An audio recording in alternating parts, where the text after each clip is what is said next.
welcome back to my channel. My name's Marie and I'm really excited for today's projects. Two projects today is a table centerpiece for Thanksgiving and a wreath for the front door.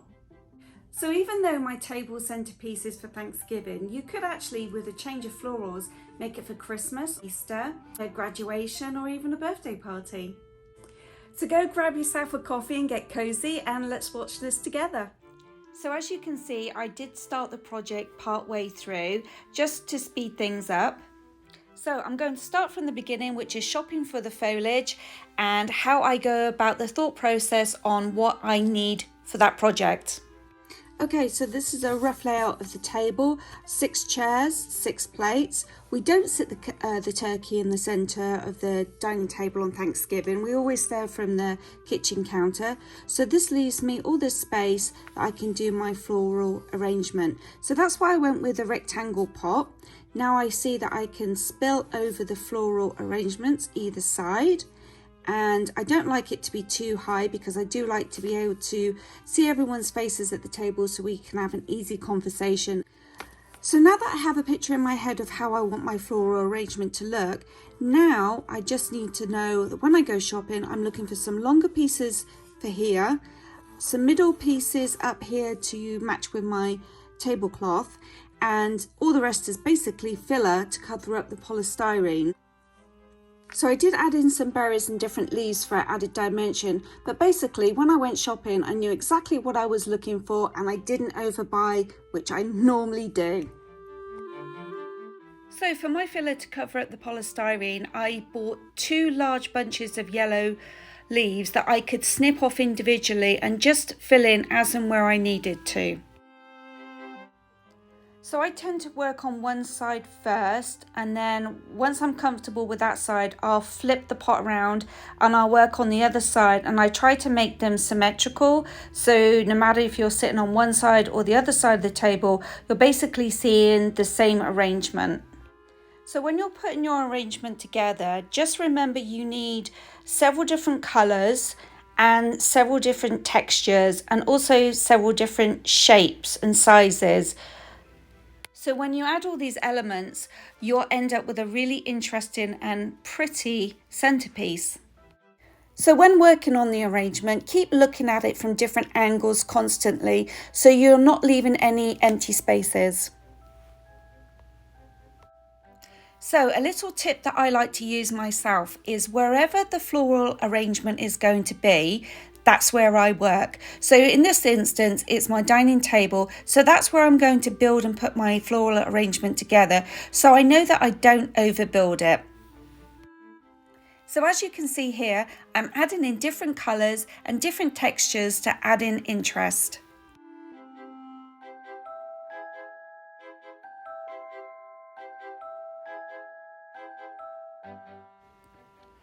Okay, so if you're having difficulty pushing the flower into the polystyrene, just peel back some of that plastic just so the wire is being exposed, and then you'll find it much easier to push in.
Okay, so I'm just going to run through real quick what I purchased from the dollar store. So I picked up this wire wreath.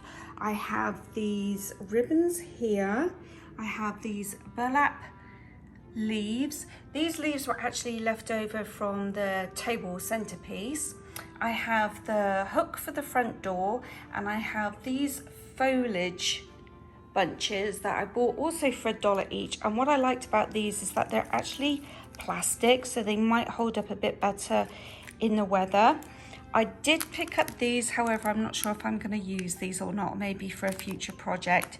So we will be needing a hot glue gun this morning. And I also have this piece of paper. This is generally what I work on when I'm using the countertop, just because I can be a bit messy, and this helps keep me confined to a small space.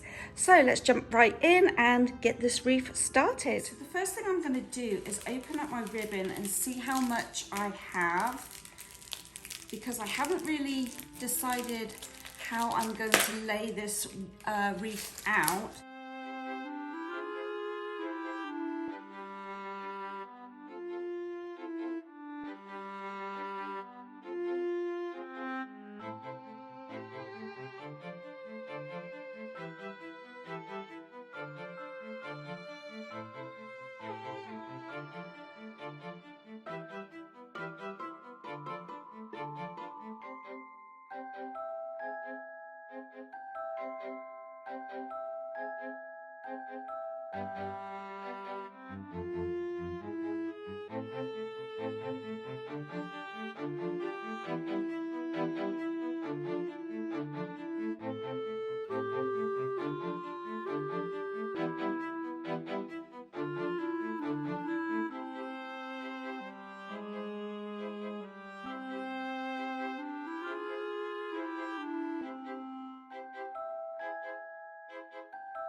Okay, so now I need to figure out how I want to do the layout for the wreath.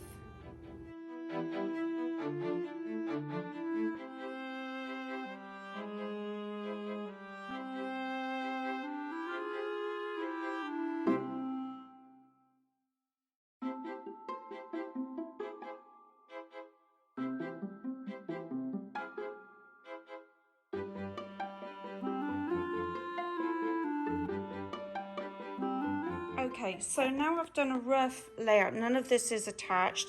I just did a rough layout.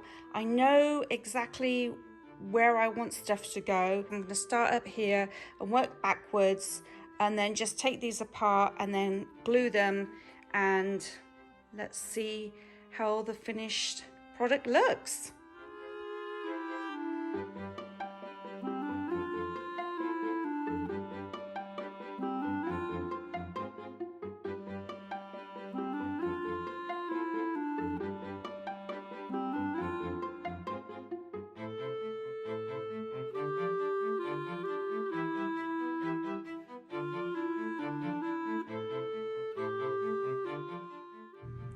Okay, so this is the final wreath. It's all finished and I'm really happy with it.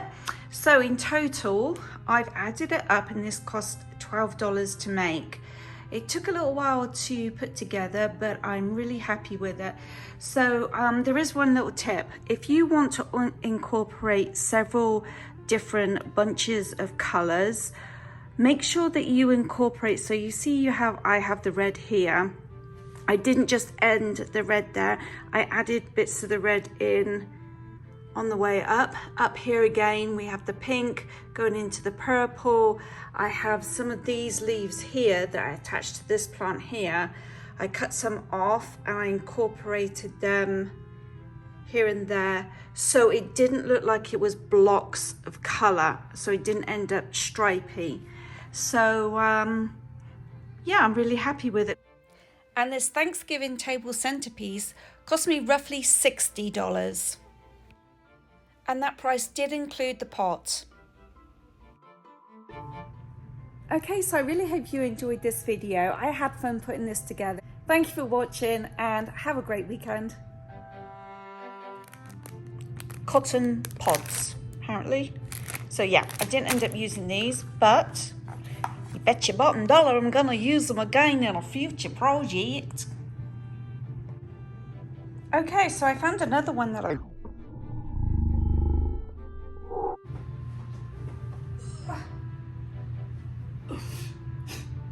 the monster from the blue lagoon. Ladies and gentlemen, we had a casualty today whilst filming. My poor little tripod, which normally would be like this and my phone would be sitting on it,